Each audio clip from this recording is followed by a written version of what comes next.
Normal कोई भी script हो या कोई भी याद कर तो हम उसको एक एक लाइन की तरह याद करते हैं, सकते एक एक लाइन की तरह याद करते हैं।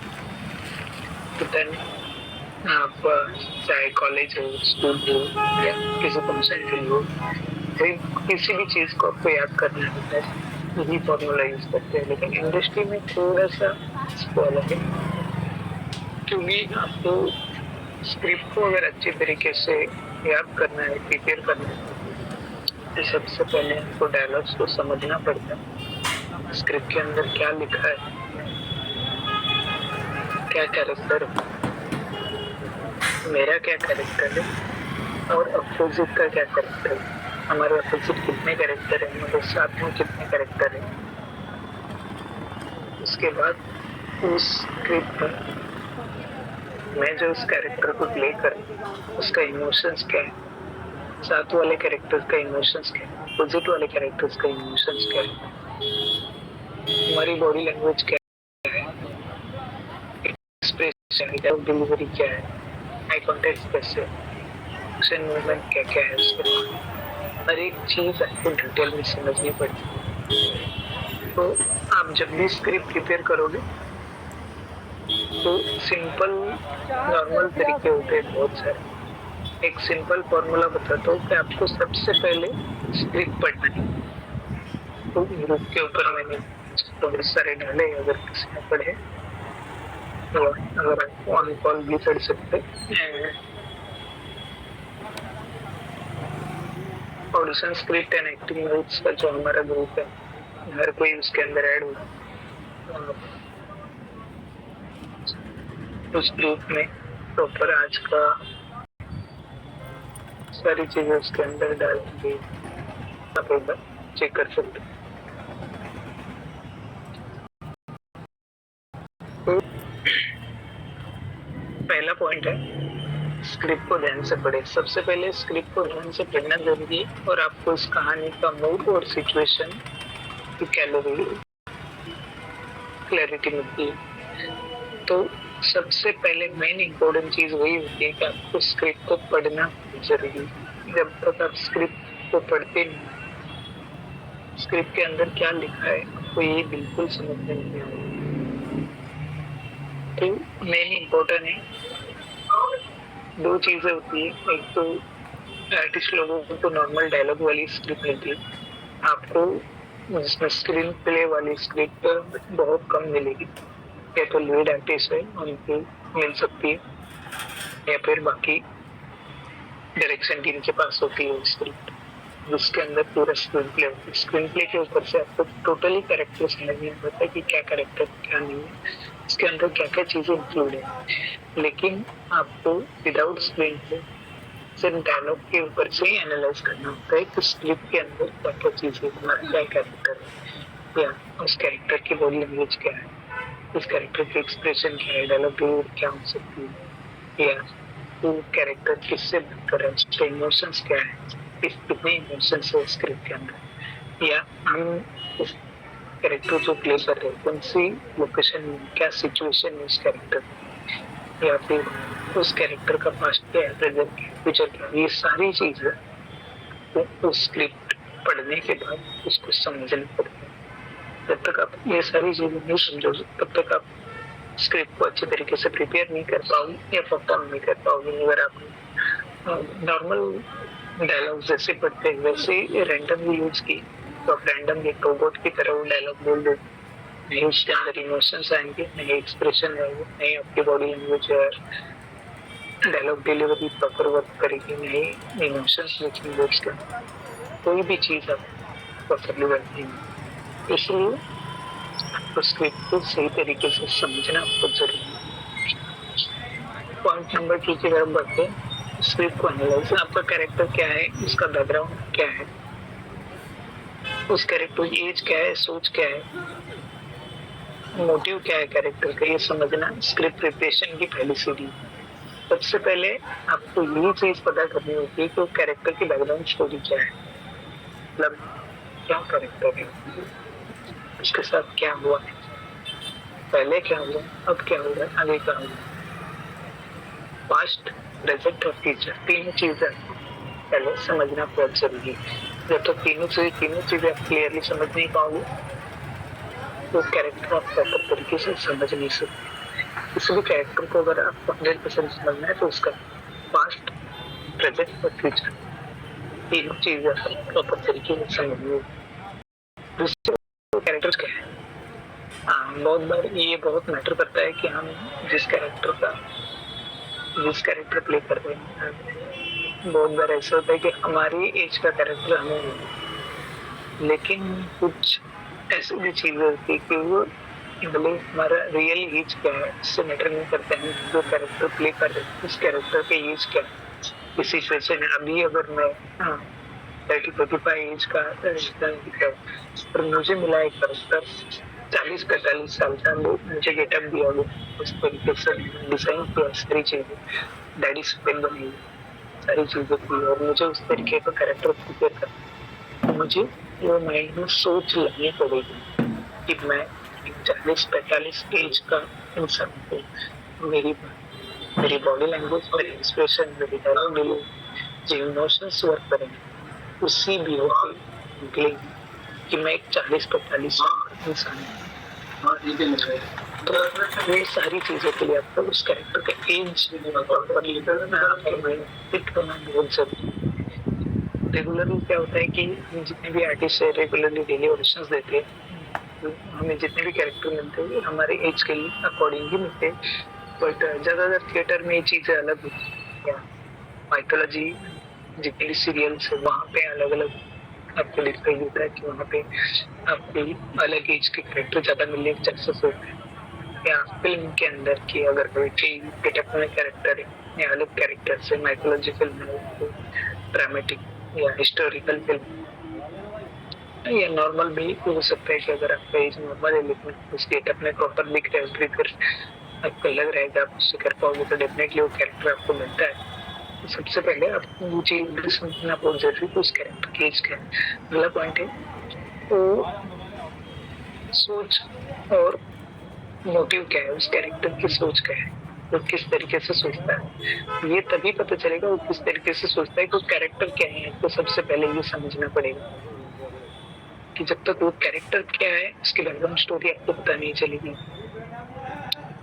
तो सबसे पहले हम क्या कैरेक्टर प्ले करें, हम कोई वर्कर का कैरेक्टर प्ले करें या किसी मालिक है या कोई एक बॉस एक ऑफिसर है उसका कैरेक्टर प्ले करें, या देश कोई डॉक्टर है, पुलिस है, इंजीनियर है या वकील है या अदर भी बहुत सारे कैरेक्टर्स, कौन सा किरदार प्ले कर रहे हैं, कौन सा किरदार निभा रहे हैं, कौन सा किरदार प्ले कर रहे हैं, इसकी ये बहुत क्लियरली आपको समझना बहुत जरूरी है। तो क्या कैरेक्टर, चाहे रिक्शा वाला हो, एक प्रेस वाला स्त्री वाला हो या कोई दूध वाला सब्जी वाला हो या उधर कोई भी कैरेक्टर XYZ कोई भी कैरेक्टर, सबसे पहले मैं उस कैरेक्टर को आपको माइंड में फिट करना है कि मैं ये कैरेक्टर प्ले कर रहा हूँ या स्क्रिप्ट में लिखा जो कैरेक्टर है वो ये कैरेक्टर, ये जनरल कोई टीचर है तो आपको वो चीज समझ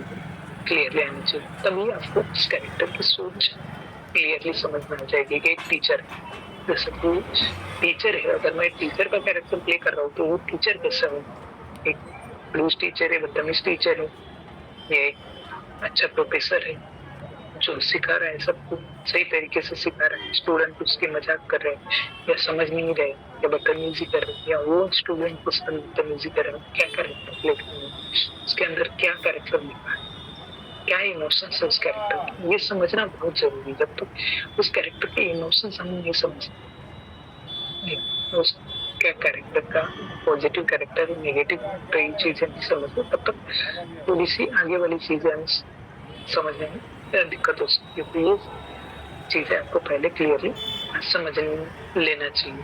दूसरी चीज है उस कैरेक्टर की सोच क्या है और मोटिव क्या है उस कैरेक्टर का, मोटिव करना क्या चाहता है, बोलना क्या चाहता है या उसको क्या करना है, किसी से गुस्सा करना है, किसी को डांटना है, किसी को समझाना है, एक क्लियरली उस कैरेक्टर का टॉपिक क्या है वो आपको क्लियरली समझ में आना चाहिए। वो कहना क्या चाह रहा है, क्यों कहना चाह रहा है, इसलिए, या उससे कोई कह रहा है तो क्यों कह रहा है, किस लिए कह रहा है, ये सारी चीजें आपको क्लियरली समझ लेनी चाहिए या समझ लेनी होती है। फिर अगले पॉइंट की तरफ बढ़ते हैं। पॉइंट नंबर 2 के लिए अंदर है।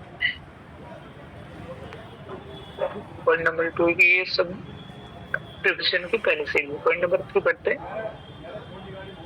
सीन का कंटेंट समझना बहुत जरूरी है। सीन कहाँ हो रहा है, किस सिचुएशन में हो रहा है, ये समझना जरूरी है ताकि डायलॉग्स नेचुरली बोले जा सके। तो सबसे मेन इम्पोर्टेंट पॉइंट, आपको जब तक आप उस सीन की सिचुएशन नहीं समझते, क्या सिचुएशन, क्या लोकेशन है उसका। लोकेशन मतलब एक ऑफिस में बैठा है, या अगर टीचर है तो क्लासरूम में है, या क्लासरूम के बाहर है, या प्रिंसिपल के कैबिन में है, या ग्राउंड पे, कहाँ पे उसका डिस्कशन कहाँ पे हो रहा है, किससे बात कर रहे हैं, ये सारी चीजें समझना बहुत जरूरी है। सीन कहाँ पे हो रहा है, किस सिचुएशन में हो रहा है, कहाँ पे हो रहा है। जैसे लोकेशन, जैसे मैंने बोला कि मैं एक टीचर का कैरेक्टर प्ले कर रहा हूँ, तो मैं हो सकता है कि प्लेग्राउंड में भी टीचर हो सकते हैं। जैसे एक कॉलेज है, उसका ग्राउंड पे भी हो सकता है पीटी टीचर, या आपने बहुत सारे टीचर देखे, या फिर ज्यादातर टीचर्स लेक्चर रूम में तो स्टूडेंट से बात कर रहे हैं या पढ़ा रहे हैं, क्या कर रहे हैं, या स्टूडेंट से बदतमीजी कर रहे हैं, हंसी मजाक हो रही है, किस सिचुएशन पे हो रही है। तो आपको सिचुएशन समझना बहुत जरूरी है। जैसे लोकेशन जितना इम्पोर्टेंट उतना ही उस कैरेक्टर का सिचुएशन आपको प्रॉपरली समझना चाहिए। सिचुएशन सिर्फ हमारी कैरेक्टर का, पूरी ए टू जेड सिचुएशन है, सीन के अंदर क्या सिचुएशन है और सीन कहाँ पर है, और सीन में क्या क्या सिचुएशन है टोटल, ये प्रॉपर तरीके से आपको समझना है, एनालाइज करना है, तभी आप उसको नेचुरली कर पाओगे और नेचुरल तरीके से डायलॉग्स आप उसको निकाल पाओगे। अगले पॉइंट के तरफ बढ़ते हैं। पॉइंट नंबर 4 है डायलॉग के पीछे का इमोशंस। और डायलॉग सिर्फ शब्द नहीं होते, उसके पीछे इमोशंस होता है, गुस्सा, प्यार, डर, दर्द, इमोशन को समझना जरूरी है। अभी जैसे आपने उस कैरेक्टर की सिचुएशन समझ ली, उसका लोकेशन समझ लिया, और क्या कैरेक्टर है आपको समझ में आ जाएगा आगे, उस कैरेक्टर का मोटिव क्या है, या उस कैरेक्टर का प्रॉपर तरीके से आपने ये समझ लिया कि उस कैरेक्टर की सोच क्या है, सारी चीजें आपको क्लियरली समझ में आए। अब उस कैरेक्टर का इमोशंस क्या है, कौन से इमोशन में बात कर रहे हैं, इमोशंस इन द सेंस गुस्से में बात कर रहे हैं, गुस्से से प्यार को समझा रहे हैं, या डरा हुआ है, या वो दूसरे को डरा रहा है, या कुछ दर्द है, सैड है, किसी स्टूडेंट की सिचुएशन देख के सैड हो, तो कौन से इमोशंस, बहुत सारे इमोशंस, एक कैरेक्टर में बहुत सारे इमोशंस हो सकते हैं, एक सीन के अंदर बहुत सारे इमोशंस हो सकते हैं। आपको ये क्लियरली समझना बहुत जरूरी है ताकि ये माइंड में हमेशा फिट रहे। एक सीन में एक इमोशंस बहुत कम टाइम होता है, ऐसा मैं कभी नहीं कहूँगा कि एक सीन में या एक कैरेक्टर एक ही इमोशंस में नहीं हो सकता, इसमें कोई डाउट नहीं है। बहुत बार ये होता है कि एक कैरेक्टर नॉर्मल एक ही इमोशंस के अंदर है, एक सीन पूरा एक इमोशंस के अंदर है, लेकिन बहुत बार ऐसे भी होता है कि एक ही कैरेक्टर एक ही सीन दो तीन तीन चार इमोशंस लेकर, जैसे कभी किसी से गुस्से से बात कर रहा है, किसी को प्यार से समझा दे, अचानक किसी का ये देख के हंसी भी आ गई, या किसी को हंस रहा भी रहा, या उसको दुख भी हुआ, ये सारी सिचुएशन, ये सारे इमोशंस एक ही सीन में भी हो सकते हैं। तो हमें ये दिखना है कौन से टाइम पे कौन सा इमोशंस, तो उस टाइम पे हमें उस तरीके के इमोशंस को लाने, जब हम स्क्रिप्ट प्रिपेयर करेंगे तो वो इमोशंस हमारे अंदर हो के, अगर किसी के ऊपर गुस्सा आ रहा है, एकदम गुस्सा है या नॉर्मल गुस्सा है, कितना परसेंट गुस्सा है, वो गुस्से के लेवल, हर इमोशंस के एक लेवल, वो लेवल मेंटेन करना बहुत जरूरी है, और वो आपको प्रॉपर तरीके से समझना चाहिए तो कितना गुस्सा कर रहा है। स्क्रिप्ट के अंदर लेवल दी नहीं गई कि आप डायलॉग्स पढ़ोगे तो उन सारी सिचुएशन के ऊपर से आपको खुद ब खुद पता चल जाता है कि कितनी लेवल है सिचुएशन की, उस इमोशंस के मात्र उस इमोशंस को कितने लेवल है, तो कितना गुस्सा होगा। अगर किसी के ऊपर गुस्सा हो रहा है कि कल का होमवर्क क्यों नहीं किया, मैंने बोला था आपको भी कल का होमवर्क आपको प्रॉपर तरीके से मुझे चाहिए, नहीं बेंच पे खड़े हो जाओ, अब इधर बोल, हाँ क्या है आपका, अच्छा तो आपने प्रिपेयर नहीं किया, आप भी बेंच के ऊपर, ये हो गया दोनों के लिए गुस्सा। आपके इंटेलिजेंट स्टूडेंट है, अच्छा देखो इसने प्रिपेयर किया, ये एक अच्छा स्टूडेंट, यहाँ पे हैप्पीनेस आ गई, एक अच्छा स्टूडेंट है। अब किसी को और आपने क्यों नहीं किया, तो वो कहानी सुनाएंगे तो सर ऐसे ऐसे प्रॉब्लम हुआ, ये वो हमारे साथ एक्स वाई जेड, तो उसकी कहानी सुन के फील, ठीक है बैठ जाओ, कोई बात नहीं अगले टाइम पर।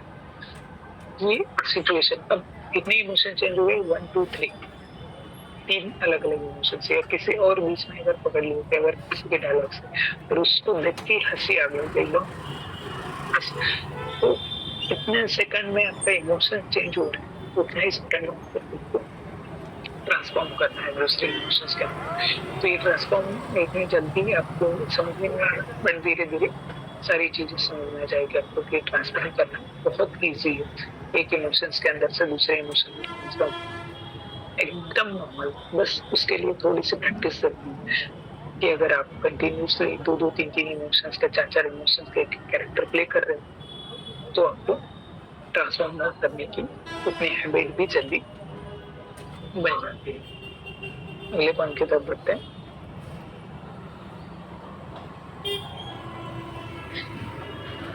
तो आपको इमोशंस को समझना बहुत जरूरी है, उस स्क्रिप्ट के अंदर कितने इमोशंस है, किस तरीके से कौन कौन से इमोशंस वर्क हो रहे हैं। कभी कभी ऐसा भी होता है कि एक ही इमोशंस में पूरी स्क्रिप्ट एक ही इमोशंस में आप कर सकते हैं, कोई डाउट नहीं है। अगर दो इमोशंस है, दो इमोशंस में कि जैसे ये बात हमेशा याद रखना कि जैसे कभी कभी कुछ स्टूडेंट बोलते हैं कि अगर मैंने बोल दिया अपने एक इमोशंस खत्म हो गया, फिर दूसरे इमोशंस के अंदर ट्रांसफर होगा या दूसरे इमोशंस को अपना लो एक कुछ, तो ऐसा नहीं।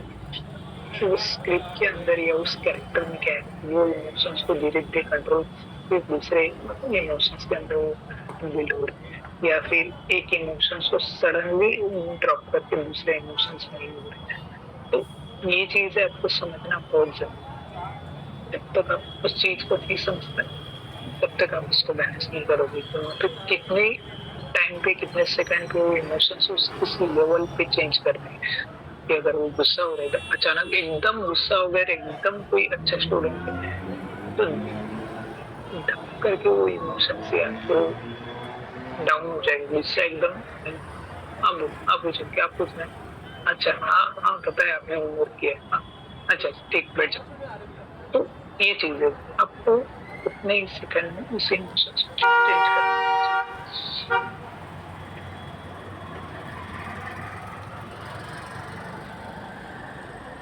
अगले पॉइंट की तरफ बढ़ते हैं।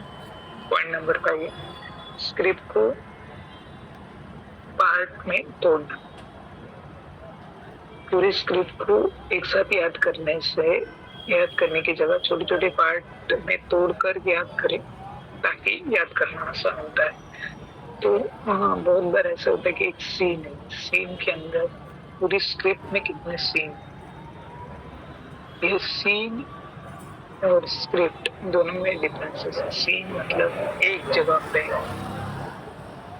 एक साथ जैसे एक सीन, कॉफी टेबल पे बैठे, कॉफी पी रहे चार पांच दोस्त मिलकर, तो सब में बातचीत चल रही है, सारी चीजें, वो एक सीन है।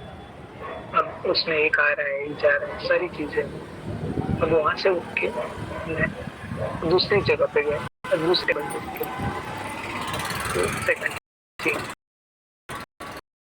या फिर मैं वहां से निकल गया और हम दूसरे घर पे मिल रहे हैं सभी दोस्त, तो अलग सीन। सीन मतलब एक जगह में भी कैरेक्टर सारी चीज प्ले कर, अगर आपका लोकेशन चेंज हो रहा है, सीन नंबर 3, एक सीन में भी ये पार्ट, एक सीन के अंदर सीन ये मतलब सीन नंबर 1 उसमें ABCD होता है कि अगर आप कहीं तरह से अभी मैं किसी से बात कर रहा हूँ फोन पे और सामने वाला अलग जगह पे, तो मेरा सीन ये उसका मतलब सीन एक के अंदर वो भी हो जाए। तो डायरेक्शन का एक पार्ट है, वो आपको धीरे धीरे सारी चीजें समझ में आ जाएगी। मैं अगले लेक्चर्स में आपको properly screen, camera shots, camera angle, इसके ऊपर प्रॉपर लेक्चर हो जाएगा। पहले भी एक लेक्चर हो चुका है। तो ये आपको समझना बहुत जरूरी कि सीन एक ही लोकेशन पर, एक ही जगह पर होता है। अगर आपको एक स्क्रिप्ट मिली है प्रॉपर दिन भर की और 4 सीन, तो आपको बाय सीन पहले प्रॉपर प्रिपेयर करो कि एक सीन है तो मैं उसको एक सीन को याद कर लेता हूँ। फिर सेकंड सीन का मतलब होता है कि स्क्रिप्ट में सीन नंबर लिखे होते हैं, सीन नंबर। अब ऑडिशन स्क्रिप्ट आ रही है आपके पास, सिर्फ ऑडिशन स्क्रिप्ट में सीन नंबर नहीं होता है, वो पूरी एक स्क्रिप्ट होती है।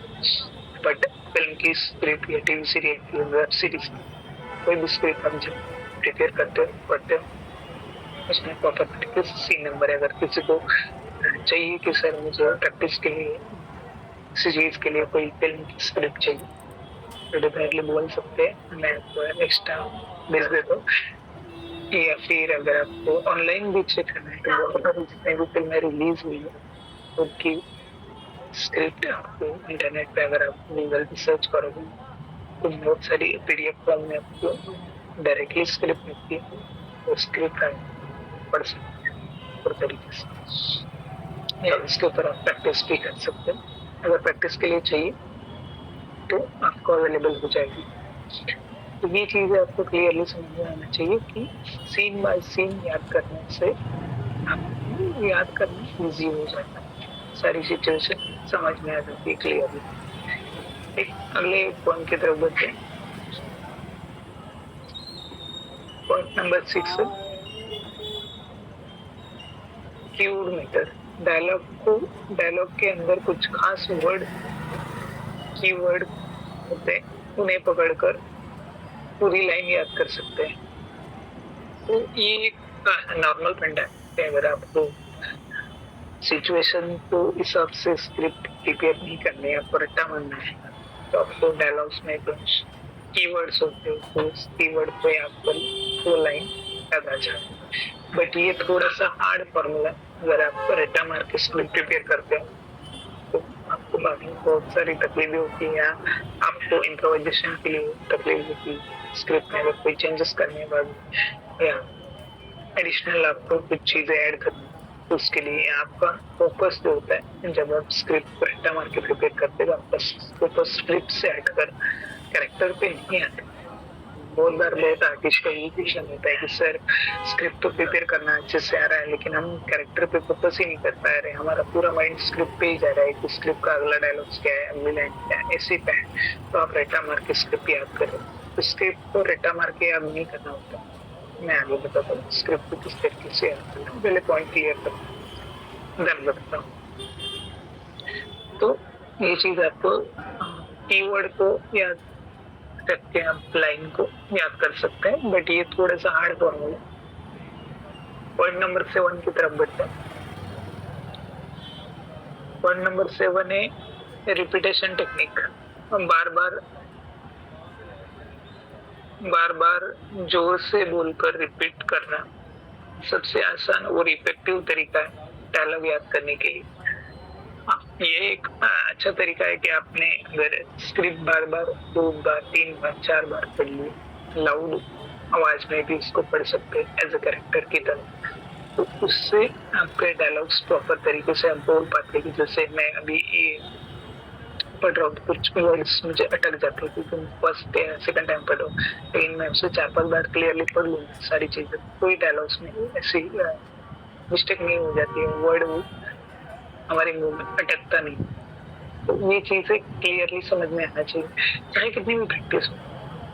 आप कंटिन्यूसली 4 साल 6 साल या 2 महीने 6 महीने थिएटर कर रहे हो, या कोई आर्टिस्ट बाकी नहीं में कंटिन्यूसली प्रैक्टिस कर रहा हो, बट कभी भी आपको नई स्क्रिप्ट दी जाए और आपको डायरेक्टली बोलिए जाए कि इसको डायलॉग की तरह एकदम बिना सोचे समझे फुल नॉन स्टॉप करना है, उस वक्त पे ऐसे वर्ड्स आते हैं बीच में तो जो आपको अटकते, इसलिए स्क्रिप्ट को 8 या 10 बार प्रॉपर तरीके से या 4-5 बार, शुरू में 8-10 बार पढ़ना बहुत सही है कि प्रॉपर तरीके से पढ़ लो पूरे जो डायलॉग्स लाउड आवाज में, लाउड मतलब दूसरे को परेशानी ना हो, बस इतनी आवाज में कि वो पढ़ लो एक बार, तो उससे पूरे डायलॉग्स आपके मुंह में एकदम खेलने लगेंगे, पूरे वर्ड एक एक वर्ड पूरे आपके मुंह में एकदम प्रिपेयर हो जाएगा, देन आप उसको प्रिपेयर कर सकते हो या परफॉर्म कर सकते हो। अगले पॉइंट की तरफ बढ़ते हैं। पॉइंट नंबर वही है, जोर देकर बोलना या जो बार बार जोर से रिपीट करना या आसानी इफेक्टिव तरीके से डायलॉग्स बोलना। इफेक्टिव मतलब इसका सिंपल मीनिंग यही है कि आप स्क्रिप्ट को नॉर्मल कैरेक्टर की तरह पढ़ो या आपको जो स्क्रिप्ट मिली है उसको बार बार कैरेक्टर की तरह पढ़ना। कैरेक्टर की तरह पढ़ना मतलब जैसे हम स्क्रिप्ट प्रिपेयर कर रहे हैं कि जैसे कि रामलाल सुबह उठा, फिर वो अपने मालिक से बात कर रहा है, मालिक मैं आज गांव जा रहा हूँ और मुझे आपकी नौकरी छोड़नी है, मैं फिर आपके पास कभी नहीं नौकरी करूँ। अभी ये नॉर्मल है, लेकिन वो हम अगर इस तरीके से पढ़ते हैं कि रामलाल नौकर से बोले, मालिक मैं गांव जा रहा हूँ और मुझे आज कैद ही जाना है, मैं आज के बाद अभी आपसे कभी नौकरी नहीं करूंगा, ये जो भी डायलॉग्स मैं एग्जांपल दे रहा हूँ, तो उस तरीके से आपको बोलना है कि रामलाल कैसे बोल रहे हैं, मालिक से किस तरीके से बात कर रहा हूँ,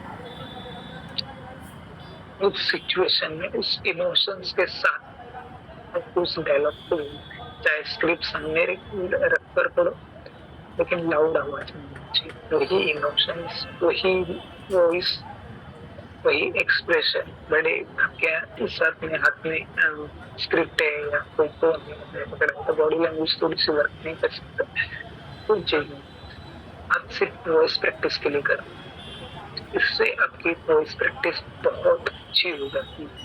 लाउड आवाज इमोशंस के साथ स्क्रिप्ट पढ़ने से बहुत आसान और बेहतरीन तरीका स्क्रिप्ट अच्छी तरीके से समझने के लिए और वॉइस प्रैक्टिस करने के लिए। हर आर्टिस्ट इसका यूज कर सकते हैं। दिन में कम से कम 2 या 3 पेज या 4 पेज आप लाउड आवाज में प्रॉपर तरीके से पढ़ो, बहुत अच्छे से आपकी वॉइस प्रैक्टिस हो जाती है। अगले पॉइंट की तरफ बढ़ते हैं।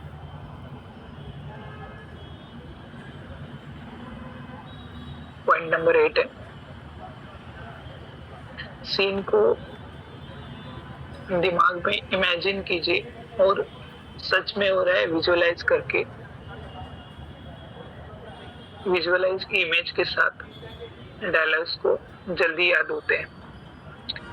तो ये सबसे आसान, इजी और इंडस्ट्री में यही फॉर्मूला यूज होता है जो 8 नंबर पे फॉर्मूला दिया गया है, विजुअलाइजेशन।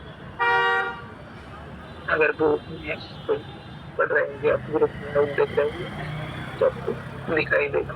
8 नंबर पे पॉइंट है, सीन को दिमाग में इमेजिन कीजिए जैसे वो सच में हो रहा है, विजुअलाइज इमेज के साथ डायलॉग्स ज्यादा जल्दी आप बोल।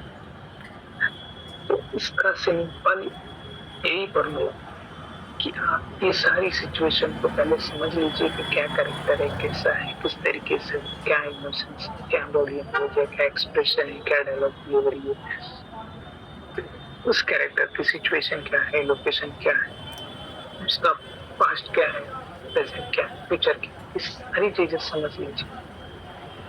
10-12 बार उसको लाउड आवाज में एक बार रिहर्सल कर लीजिए और देन वो कैरेक्टर की जो सिचुएशन वो आपके माइंड में फिट कर लीजिए कि क्या हो रहा है उस सीन के अंदर।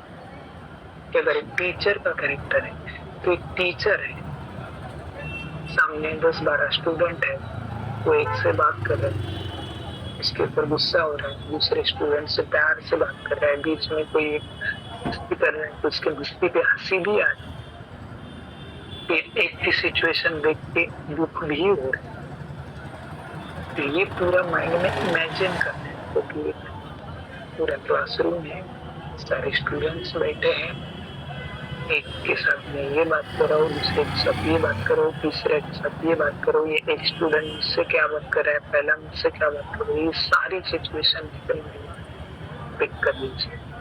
सीरियल की वॉइस, सीरियल की वॉइस मतलब पहली लाइन से एंड पूरा एक फिल्म माइंड में फिट कर लीजिए और बस आप इसको याद कर लीजिए शुरू से। एक बार माइंड में पूरे विजुअलाइजेशन क्लियर कर लिया, पूरी माइंड के अंदर आपकी फिल्म रेडी होगी।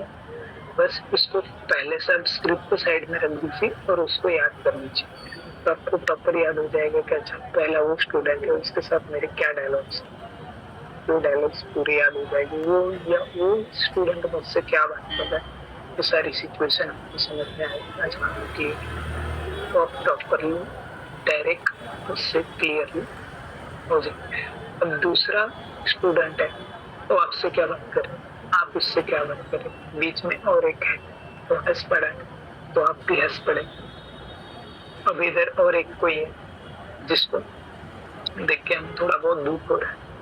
और ये पूरी सिचुएशन, पूरी एक फिल्म हमारे माइंड में एक सीन प्रॉपर विजुअलाइज हो गया कि बस तरीके से सीन, बस आपको सीन पूरा याद करना है। उस तरीके से सारे डायलॉग्स क्लियरली याद हो जाएंगे, आपके भी डायलॉग्स याद हो जाएंगे और उनके भी डायलॉग्स याद हो जाएंगे, उनके क्या डायलॉग है, आपके क्या डायलॉग है,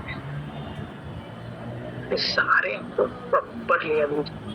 अब आपको सिर्फ इमेजिन करना है, 2-3 बार उसको रिपीट करना सारी प्रोसेस, 2-3 बार उसको रिमाइंड कीजिए, डायलॉग्स बोल। एक बार प्रॉपरली क्लियर याद हो गए, अब जब आप ऑन सेट हो या अगर आप कैमरे के सामने जा रहे, कैमरे के सामने इस तरीके से विजुअलाइजेशन आपका रियलिटी में खड़ा कर लीजिए। अच्छा यहाँ पे ये खड़ा था, यहाँ पे ये खड़ा है, तो ये है, एक नीचे बैठा है, सारी चीजें हो गई।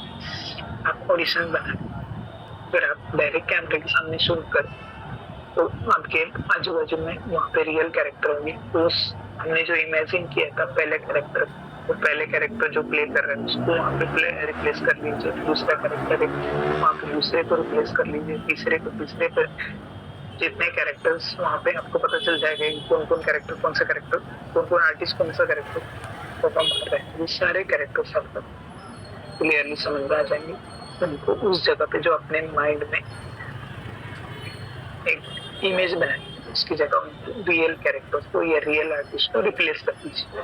अब सिंपल फॉर्मूला, आपको ये बहुत इजी फॉर्मूला है, अगर समझ में आ गया इससे आपको कोई फॉर्मूला नहीं होगा। जितने भी आर्टिस्ट 99% सारे आर्टिस्ट यही फॉर्मूला यूज करते हैं। जितनी भी बड़ी फिल्म की स्क्रिप्ट है, टीवी सीरियल है, वेब सीरीज है, सबसे ज्यादा टीवी सीरियल में अगर आप ये ड्रामेटिक जितना भी होता है, एक दिन में 10-10, 15-15, 20-20 पेज के स्क्रिप्ट होते हैं टीवी सीरियल के अंदर। इतने स्क्रिप्ट रट्टा मार के कभी आदमी वो सिर्फ स्क्रिप्ट पढ़ते हैं, क्या सिचुएशन है समझ में आ जाती है, क्या कैरेक्टर है समझ में आ जाता है, माइंड के अंदर क्लियरली स्टोरी विजुअलाइज हो जाती है, दैट्स इट। अब 10 या 12 या 7 मिनट में कुछ ऐसे भी आर्टिस्ट है जिनको 5 मिनट में 2-2, 3-3, 4-4 पेज दे दो, 5 मिनट में बस एक बार पढ़ ले, खत्म। असिस्टेंट को बोल देंगे स्क्रिप्ट लेके जाओ, चलो टेक कर।